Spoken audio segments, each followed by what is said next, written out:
I found my wife's second phone by accident. I didn't yell. I didn't confront her.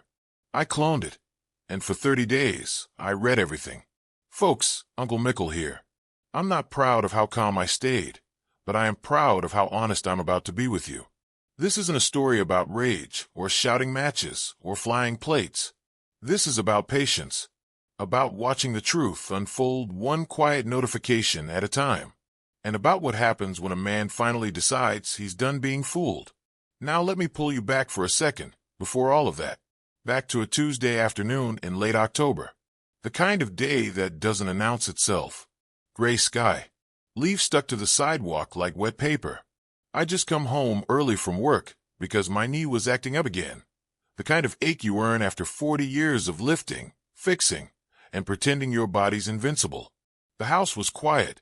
Too quiet, maybe, but I didn't think much of it then. Sarah, my wife of 17 years, was out running errands. Or that's what she'd said. I kicked off my boots, hung my jacket on the chair like I always did, and went looking for the heating pad she kept in the bedroom drawer. That drawer was usually a mess. Socks, old receipts, a broken watch I swore I'd fix someday. That's when I felt it. Not fear, not suspicion, just wrong.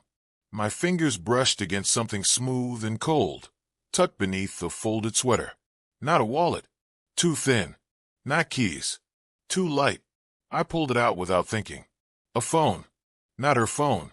I knew that one like I knew the lines on my hands. This was different. Smaller. No case. No scratches. Fully charged. For a second, I actually laughed. I told myself it must be an old work phone she forgot about. Maybe something she meant to recycle. I even put it back in the drawer at first. Then I picked it up again. Because here's the thing, folks. You don't hide junk at the bottom of a drawer. You hide secrets.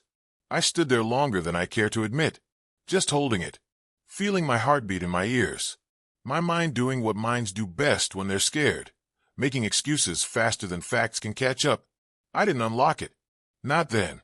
I slid it back where I found it, closed the drawer, and sat on the edge of the bed like the room had suddenly tilted.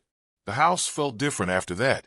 Same walls, same furniture, but something invisible had shifted, like a hairline crack running through everything I thought I knew. When Sarah came home later, she kissed my cheek like always, asked about my knee, told me the store was out of my favorite coffee again. Normal words, normal voice, and I believed her. Or maybe I just wanted to. That night, lying next to her, listening to her breathe, I stared at the ceiling and told myself I was overreacting. That marriage is built on trust, not paranoia. That you don't go looking for ghosts just because your gut whispers something uncomfortable. But my gut didn't whisper. It waited. And that's the part that still chills me.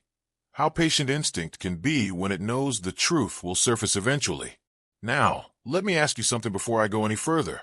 Have you ever had that quiet, gnawing feeling that something wasn't right, but you pushed it down because facing it felt worse than ignoring it? Tell me in the comments. I need to know I'm not the only one who's done that. Because that phone, it wasn't the beginning. It was just the door.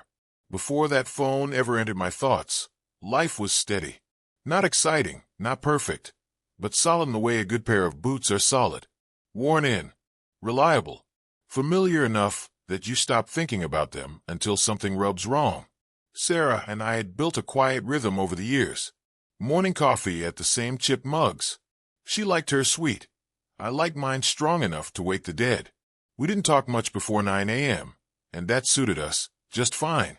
After work, I'd usually grill something simple, chicken, burgers, whatever was on sale, and she'd sit at the kitchen table scrolling on her phone, telling me bits and pieces about her day, who annoyed her at work, which neighbor was letting their dog bark again. Little stuff. Domestic stuff. We weren't the couple holding hands everywhere or posting anniversary tributes online. But we showed up. That mattered to me. Still does. 17 years together changes how you measure happiness. It stops being fireworks and starts being quiet assurance. Knowing someone will be there when the car won't start, or when your knee gives out, or when the world feels heavier than usual. I thought we had that. Weekends were predictable in the best way. Grocery shopping on Saturday mornings. Sunday afternoons, watching old movies we'd already seen 3 times.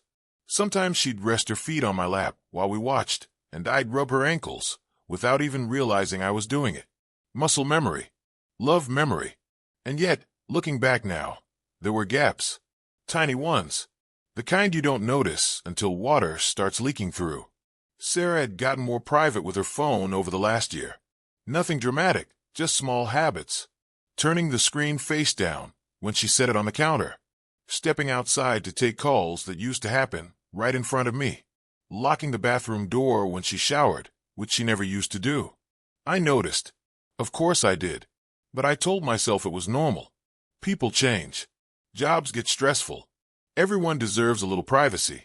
That's the lie we tell ourselves when the alternative feels too big to carry. There were evenings she'd come home distracted, like her mind was somewhere else entirely. I'd ask how her day was, and she'd answer with half a sentence. Or she'd smile, but it wouldn't reach her eyes. Just a flicker, then gone. Still, I didn't push. Because when you've built a life with someone, you don't want to believe it can crumble quietly. You expect earthquakes. Shouting. Obvious cracks. Not silence. Now, let me ask you something before I go further. Have you ever had that gut feeling that something was off, but you ignored it because you didn't want to believe it? Tell me in the comments. I want to know I'm not alone in this. The truth is, I trusted her. Deeply. Not blindly, but comfortably. I trusted that if something was wrong, she'd tell me. And I trusted myself enough to believe I'd see it coming if our marriage was in danger. That confidence, it makes you careless. The night before I found the second phone, Sarah came to bed late. Said she'd fallen asleep on the couch. Her phone buzzed once on the nightstand, and she reached for it faster than I'd ever seen her move. She glanced at the screen, then slid it under her pillow. I remember teasing her. What? You hiding state secrets now? She laughed. A little too quick. Just work stuff, she said. That was it. No argument. No suspicion explosion. Just a moment that passed like all the others. But moments stack up. Quietly. Invisibly. And somewhere deep down, a part of me was already preparing. Not for confrontation. Not for heartbreak. For truth. I just didn't know yet how much it would cost me to find it. Or how patient I was about to become. Because the next part of this story, that's where the feelings stopped being vague and started becoming real. The day after I found the phone, I didn't touch it. That might surprise you. Or maybe it won't. Because when you're standing at the edge of something that could change your whole life, sometimes the hardest thing isn't acting. It's choosing when to act. I went to work like nothing had happened. Drove the same route. Parked in the same spot. Said the same hellos. But inside, my mind kept drifting back to that drawer. To the weight of that phone in my hand. To the question I hadn't let myself ask yet. Why would she need another one? I told myself I'd look that night. Just to put my mind at ease. Just to prove to myself I was being paranoid. That's the lie I clung to all day. The comforting thought that I'd unlock it, find nothing, and feel foolish for ever doubting her. When I got home, Sarah was already there, cooking dinner, humming to herself. The smell of garlic and onions filled the kitchen, and for a moment, just a moment, I almost forgot why my chest felt tight. We ate together, talked about weekend plans. She mentioned a coworker's birthday coming up. Normal conversation, easy laughter, the kind of evening that makes you question your own sanity for suspecting anything at all. After dinner, she said she was going to take a bath. Told me not to wait up. That was new. I nodded, kissed her forehead, and waited until I heard the bathroom door close and the water start running. Only then did I go to the bedroom. My hands shook when I opened the drawer. I won't pretend they didn't. I picked up the phone and sat on the edge of the bed, staring at the black screen like it might stare back. No notifications. No buzzing. Just silence. I pressed the power button. Locked. Of course it was. But here's where years of fixing things, breaking things, and putting them back together came in handy. Sarah knew I was good with tools. What she didn't realize was how much I'd picked up over the years about technology. Enough to be dangerous, anyway. I didn't break into it that night. Not fully. I just checked the basics. Brand. Model. No family plan. Prepaid. That alone was a punch to the gut. You don't use prepaid phones for convenience. You use them for separation. I powered it back down and put it exactly where I'd found it. Then I lay back on the bed and stared at the ceiling again, listening to the faint sound of water sloshing in the tub down the hall. My heart wasn't racing. That's the part that scared me most. I felt focused. Over the next few days, I paid attention in a way I hadn't before. Not obsessively, just carefully, like someone watching a pattern finally come into view. Sarah started texting more, smiling at her phone. Little smiles. Private ones. The kind that don't get shared. She guarded her time differently, too. Errands that took longer than they used to. Sudden plans. Vague explanations. Always reasonable on the surface. Always just enough detail to stop questions. I didn't ask any. Instead, I listened. I watched. I filed things away in my mind like a quiet accountant of doubt. Then came the moment that tipped me over. We were sitting on the couch one evening, watching TV. Her phone buzzed. She glanced down, froze for half a second, then stood up. "I need to take this," she said, already walking toward the back porch. Didn't even look at me. I muted the TV and sat there in the quiet, listening to her voice through the glass door. I couldn't hear the words, just the tone. Soft, intimate, not rushed, not professional. That wasn't a work call. When she came back in, she avoided my eyes, picked up the remote, asked if I wanted ice cream. That was the moment I knew. Not what she was doing, not who it was with, just that something was being hidden from me deliberately. And once you know that, the rest becomes inevitable. That night, after she fell asleep, I took the second phone again. This time, I didn't stop at looking. This time, I made a decision. Folks, pause for a second. What would you have done in my position? Would you have confronted her right then, demanded answers, risked blowing everything up on a hunch? Or would you have waited and watched? Drop your answer below. I'm curious what you would have chosen, because the path I chose next, it changed everything.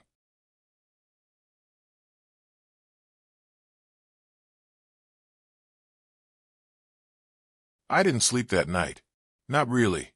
I lay there beside her, listening to the rhythm of her breathing, counting seconds like they meant something. When the house finally settled into that deep, hollow quiet, when even the refrigerator stopped humming, I slipped out of bed and carried the second phone into the garage. Cold concrete. One bare bulb. The smell of oil and dust. It felt right to be there, away from the bedroom we'd built a life in. I needed distance. Space to think. I won't walk you through the technical steps. That's not the point. What matters is this: by dawn, I had a mirror. Not the kind that shows your face, but the kind that shows the truth, whether you're ready or not. For the first few days, I told myself I was just checking. A peek. A scan. Enough to calm my nerves. That lie didn't last. Messages started coming in. Names I didn't recognize. A man named David showed up more than once. At first it was harmless on the surface. "Did you get home okay? Thinking about you." The kind of lines that could be explained away if you were desperate enough to explain them away. I wasn't.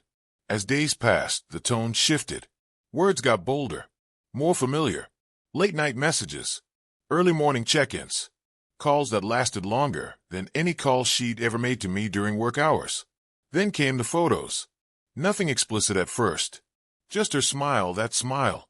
The one she used to give me when we were younger. The one that said, "You see me." That smile hadn't been mine in a long time. I felt something crack then. Not loudly. Just a quiet splintering inside my chest. I kept reading. 30 days. That was my rule. I didn't know why I chose that number. Maybe because a month is long enough to see patterns. Long enough to know whether something is a mistake or a life. It wasn't a mistake. They talked about hotels. About when it'll be easier. About me, though not by name. I was the situation. The complication. He doesn't suspect anything. That line stayed with me. I need you to understand something here. This wasn't just betrayal. This was my whole life crumbling in real time. Have you ever been blindsided like this? Someone you trusted completely, just destroying everything? Share your story below if you've been there. Let's heal together. I learned things I wish I hadn't. That she'd been seeing him for almost a year. that they met through work travel, that he was married too. Two people using other lives as cover. I watched their affection grow casual, comfortable, dangerous. And here's the worst part, folks, the part that still makes my hands shake when I think about it. She came home every night, sat across from me, asked about my day, kissed my cheek, slept beside me, while carrying another life in her pocket. I didn't cry. Not then. I felt hollow, like someone had scooped me out and left a shell that still moved, still nodded, still smiled when required. Some nights I wanted to scream. Others, I felt nothing at all. But I kept reading. I learned his routines, his habits, his fears. I learned that he promised her things he couldn't give. I learned that she believed him anyway. And somewhere in the middle of all that pain, something else crept in. Clarity. Because once you've seen the truth in full, once there's no doubt left, confusion dies. And when confusion dies, something colder takes its place. Resolve. By the end of the 30 days, there was no question left to ask. No benefit in confronting her with tears or rage. She hadn't slipped. She had chosen. And choices have consequences. The lowest point wasn't the messages, or the photos, or the plans they made behind my back. The lowest point was realizing she'd already left. She just hadn't moved out yet. And that's when I stopped being a victim and started being very, very patient. There's a moment after the truth settles and when the pain changes shape. It doesn't disappear. Don't get me wrong. But it stops flailing. Stops screaming. It sits there instead, heavy, quiet, waiting to see what you're going to do with it. That's where I was after those 30 days. I didn't rush. I didn't storm out. I didn't call David or expose anything yet. I kept going to work, kept eating dinner across from Sarah, kept asking how her day was and listening to her answers like an actor who already knew the script. Inside, though, something had shifted. I wasn't desperate anymore. I wasn't confused. I wasn't even angry in the way people expect. I was clear. And clarity is dangerous. I started planning, not in a dramatic way, but in a practical one. Quiet lists in my head. Finances. Accounts. What was joint? What wasn't? I spoke to a lawyer during my lunch break one afternoon, sitting in my truck with the engine off, staring at the steering wheel while a stranger calmly explained my options. No accusations. No fireworks. Just facts. I copied messages, screenshots, call logs, dates, times. I made sure everything was backed up somewhere safe, somewhere she'd never think to look. This wasn't about revenge yet. This was about control, about making sure the truth couldn't be twisted once it finally came out. At night, when Sarah slept, I lay awake and thought about the woman I married, about the life we'd built, about whether there was a version of the story where we could still sit across from each other at that kitchen table and mean it when we smiled. The answer came slowly. No, because reconciliation requires honesty, and honesty had already been buried, so deep it couldn't breathe. I also thought about David, about his wife, who had no idea, about the lies stacking up in two houses at once. And I realized something important. This wasn't just happening to me. I wasn't alone in this storm. That mattered. The idea of confronting Sarah directly came and went 100 times. Sometimes I imagined yelling, sometimes begging, sometimes just asking why. But every version of that conversation ended the same way in my head, with her crying, apologizing, promising, and still holding on to pieces of a life she hadn't let go of. I didn't want half-truths. I wanted the end to be clean. So I waited. I watched. I let her think she was safe. Let her believe she was smarter than me. That illusion did more damage to her than any accusation ever could. Her birthday was coming up. 50. A big one. She'd been talking about it for months. Dinner plans. Friends. Family. A small gathering at the house. And when she mentioned it one night, smiling, excited, something inside me went still. That was it. Not because I wanted to humiliate her. Not because I wanted to hurt her the way she'd hurt me. But because moments like that strip away excuses. They leave nowhere to hide. I decided then I would give her exactly what she'd been giving me. The truth. Presented calmly. Completely. In front of the life she'd been pretending to protect. Here's where I made my choice. Now I want to know, do you believe in revenge, or do you believe in walking away? What's the right move when someone destroys your trust? Comment below. I want to hear both sides. Because what I did next wasn't loud. It wasn't violent, but it was irreversible. And once I committed to it, there was no turning back. Her birthday arrived on a Saturday. The house was full by 6 o'clock. Balloons taped to the doorway. A cake from the bakery she loved. Wine bottles lined up on the counter like soldiers waiting for orders. Friends laughing in the living room. Her sister in the kitchen. Music playing low, warm, familiar. Sarah looked happy. Truly happy. And that was the strangest part of all. I watched her move through the room, accepting hugs, compliments, teasing about her age. She wore the blue dress I always liked. The one she claimed made her feel confident. She caught my eye once, smiled, and mouthed thank you for the party. I nodded back. My hands were steady. My voice was calm.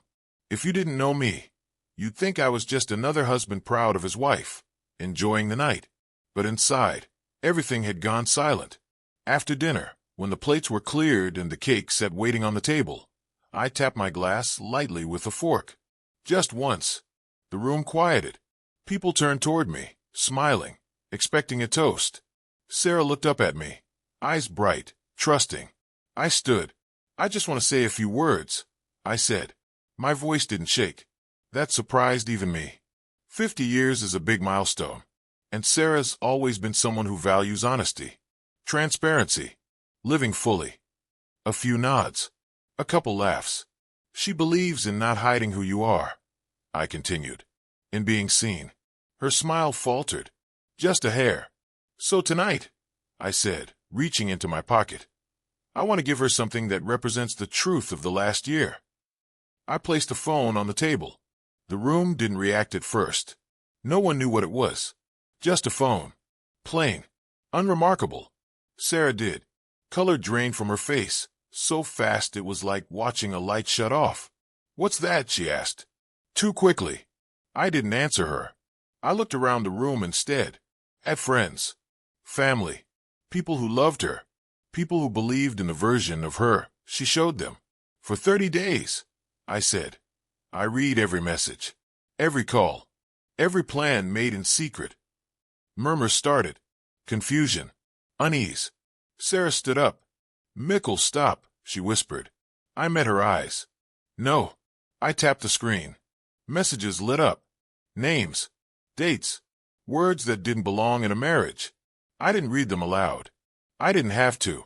Her sister leaned forward, squinting. Someone else gasped. A chair scraped against the floor. And before anyone asks, I said, steady as stone, yes. I have copies. And yes, the other man's wife will be receiving them too. That's when Sarah broke. She started crying. Loud. Desperate. Reaching for me, like I could still be her anchor. I stepped back. And this, I said, is me stepping out of the lie. I turned to the room. I'm filing for divorce on Monday. The house will be sold. Accounts are already separated. Silence. And this is the moment everything changed. Tell me, are you rooting for me right now? Or do you think I went too far? Be honest in the comments. Uncle Mickle can take it. I picked up my jacket. Walked to the door. No shouting. No chaos. Just the sound of truth, finally landing where it belonged. Behind me, a life collapsed. In front of me, something else waited. Peace. The quiet afterward was the hardest part. Not that night. I didn't hear much of anything that night. I stayed at a small motel off the highway, the kind with thin curtains and a flickering ice machine outside. I sat on the edge of the bed fully dressed, staring at the wall, letting the adrenaline drain out of me inch by inch. What followed wasn't relief. It was exhaustion, the kind that seeps into your bones when you've been carrying something heavy for too long and finally set it down.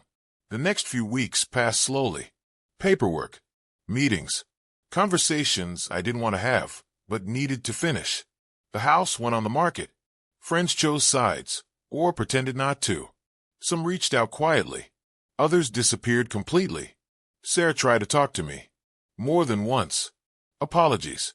Explanations. tears, promises to do the work. She said she'd been lonely, said she felt invisible, said it just happened. I listened. I really did. But none of it changed what I already knew. She hadn't been confused. She'd been consistent. And consistency is a choice. David's wife called me one afternoon. I recognized the number from the phone logs before I ever picked up. She cried. I listened. We didn't trade details. We didn't compare pain. We just acknowledged each other. Two people standing in the wreckage of decisions we didn't make. That conversation stayed with me. It reminded me that exposing the truth wasn't about revenge. It was about honesty catching up with everyone involved. I moved into a small rental on the other side of town. Nothing fancy. Just clean. Quiet. Mine. I cooked for myself. Took walks at night. Let the silence stretch without filling it. Some nights were harder than others. 17 years doesn't evaporate just because trust does. Memories still showed up uninvited. Her laugh. The way she used to fall asleep during movies. The future I thought we were heading toward. But something else showed up too. Self-respect. I slept better than I had in months. I stopped questioning my instincts. I stopped wondering what version of reality I was living in. Truth has a weight, yes, but lies weigh more. Looking back now, I wonder if I do it all the same way again. What about you? If you could go back and handle your worst betrayal differently, would you? Or was the pain necessary to become who you are now? Let me know below. Sarah and I don't speak anymore. Not out of bitterness, out of boundaries. She made her choices. I made mine. And in the space where anger used to live, something steadier took root. Acceptance. Not forgiveness. Not yet. Maybe not ever. But acceptance of who she chose to be. And who I chose not to become in response. That's the part people don't talk about enough. You don't just survive betrayal. You define yourself by how you walk away from it. And I walked away with my spine straight, my voice intact, and my future no longer tied to someone else's secrets. Which brings me to the last thing I want to share with you. If there's one thing I've learned from all this, it's that truth doesn't need volume to be powerful. It doesn't need shouting or fists or scorched earth.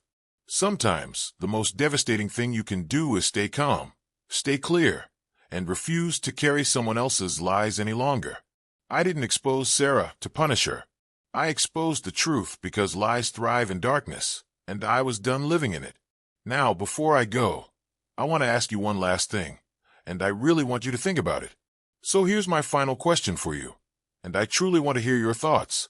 Is it better to forgive and move on, or to make sure they understand exactly what they lost? There's no wrong answer. Drop it in the comments. Because every one of us has a line, a point where silence stops being strength and starts becoming self-betrayal. Finding that line is painful. Crossing it is terrifying. But staying on the right side of it, that's how you keep yourself. So that's my story, folks. If it resonated with you, go ahead and hit that like button, subscribe to the channel, and tell me in the comments where you're listening from. I want to know how far Uncle Mickle's voice travels. And if you take nothing else from this, remember this one thing. Never let loyalty to someone else cost you loyalty to yourself.